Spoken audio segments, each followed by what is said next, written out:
Herkese selamlar, hoş geldiniz kanalımıza. Bugün sizlere yıllarca ilk günkü tazeliğini koruyan, asla bozulma, ekşime yapmayan, şahane bir yöntemle çok güzel bir salamura yaprak tarifi vereceğim.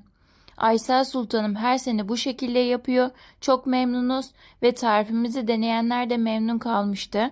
Pazardan 1 kilo 200 gram kadar yaprak aldık. Bu yaprak üzümü olmayan asmanın yaprağıymış. Pazardan alır almaz eve geldiğimizde poşetinden çıkarıp hiç bekletmeden tepsiye alalım. Poşetin içerisine kendi ısısıyla beraber kalırsa yapraklarınız kavrulup üzerine yanıklar oluşabilir. Dolapta bile bekletmeyin. Eğer vaktiniz yoksa haşlayıp buzdolabına koyun. Pazardan aldıktan sonra güzel olan yaprakları seçiyoruz. Kötü olanları atmıyoruz. Kenara ayırıyoruz. Onlar tencerenin tabanına serilmek için köşeye ayrılıyor. Yaprak sarması yaparken kullanacağız. Yaprağa uzaktan baktığınızda görüntüsü açık yeşil gözüküyorsa demek ki o yapraklar taze uç yapraklardır. Eğer koyu yeşil ve damarları kalınsa o yapraklar yaprak sarması için uygun değildir. Pek tavsiye etmem. Yine de sizler daha iyi bilirsiniz. Elimizdeki imkanlarımıza göre. Eğer yaprakları elimize sıkıştırdığımızda yaprakları eski haline alıyorsa demek ki yapraklar tazedir. Yaprakların saplarını bir hizada olacak şekilde demeti yaptık. 15, 20, 25 olacak şekilde sap kısımlarını hiç kesmeden hazırladık. Eğer tamamını keserseniz canlılığını kaybeder. Yaprakları çıkarırken yırtılır. O yüzden kesmemenizi özellikle tavsiye ediyorum. Bozulmadan uzun süre saklayabilirsiniz. Tenceremize 2 litre su döktük. Bizim sularımız kireçli olduğu için hazır su tüketiyoruz. O yüzden yaprakları hazır su kullandık. Sizler nasıl isterseniz hazır su sayesinde yapraklar erimiyor. Kaynayan suyun içerisine 1 su bardağı iri kaya tuzu ekledi annem. Mutlaka iri kaya tuzu olması gerekiyor. Kesinlikle sofra tuzu kullanmamalıyız. Aksi takdirde salamura yapraklarımız eriyebilir. 1 yemek kaşığı limon tuzu ekledik. İyice karıştıralım. İçindeki tuzlar erisin. Kaşıkla kontrol etti anacığım. Tuzlar eridikten sonra bir de turşu koruyucu kattı. Daha önceki videolarımıza çok sorulmuştu paketteki döktüğünüz şey nedir diye. Turşu koruyucu dilerseniz katabilirsiniz. Tercihe bağlı katmaya da bilirsiniz. Kullanmasanız da olur. Biz ama belirtmek istedik çünkü herkes emek ve malzeme harcıyor. Kimsenin hakkına girmek istemeyiz. Tuzları eridikten sonra hiç bekletmeden sıcak sıcak tencereye dizdiğimiz taze asma yapraklarının üzerine döktük. Mutlaka her tarafına eşit bir şekilde dökmeye özen gösterelim. Bütün yapraklarımızın ıslanması gerekiyor. Suyu döktükten sonra kepçenin tersiyle üzerine hafifçe bastırdık. Kapağını kapatıp bekledik.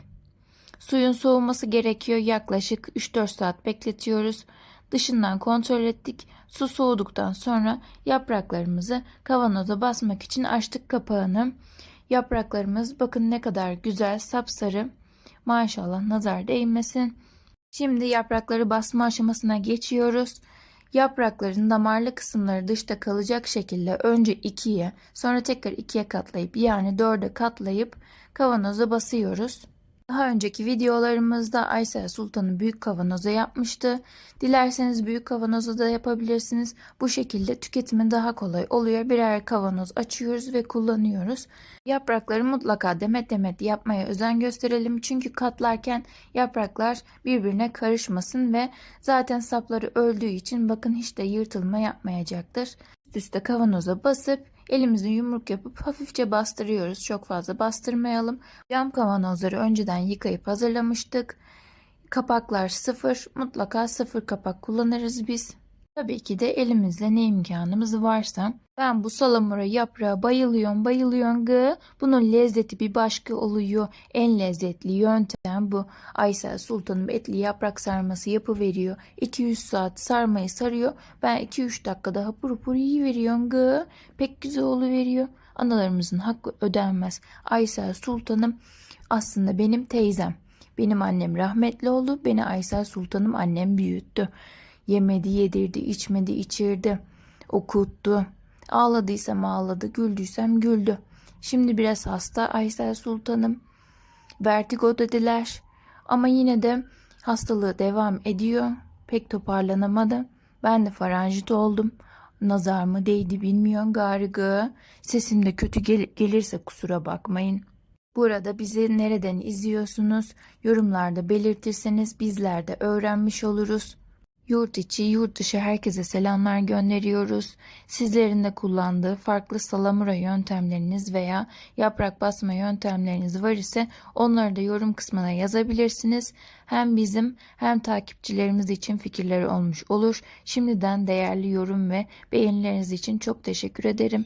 Beğenen elleriniz para görüvesin inşallah. Yaprak salamura tarifini hazırlıyoruz. Yapraklarımız bitene kadar bu şekilde basıyoruz. Sizlere de fikir olması için kalan yaprağı bu şekilde yarım kiloluk cam kavanozlara yapabilirsiniz. Bir de şunu belirtmek isterim, söylemek isterim. Herkes emek ve malzeme harcıyor. Bunu kışın saracağınızda hiç haşlamıyorsunuz. Böyle sorular da geliyor bize. Kışın kavanozu açıp içerisinden alıyoruz ve yıkıyoruz. Öyle kullanıyoruz. Direkt sarma işlemine başlıyoruz. Tekrardan bir haşlama işlemi yapmıyoruz. Bunu da söylemek isterim çünkü sorular gelmişti. Yaprakları kavanoza bastıktan sonra kalan suyunu bir kabın içerisine koyup cam kavanozlara paylaştıracağız. Mutlaka üzerine kadar suyunu dolduralım, kendi suyunu. Bir süre sonra çekecektir. Mesela 2 saat sonra kontrol edin.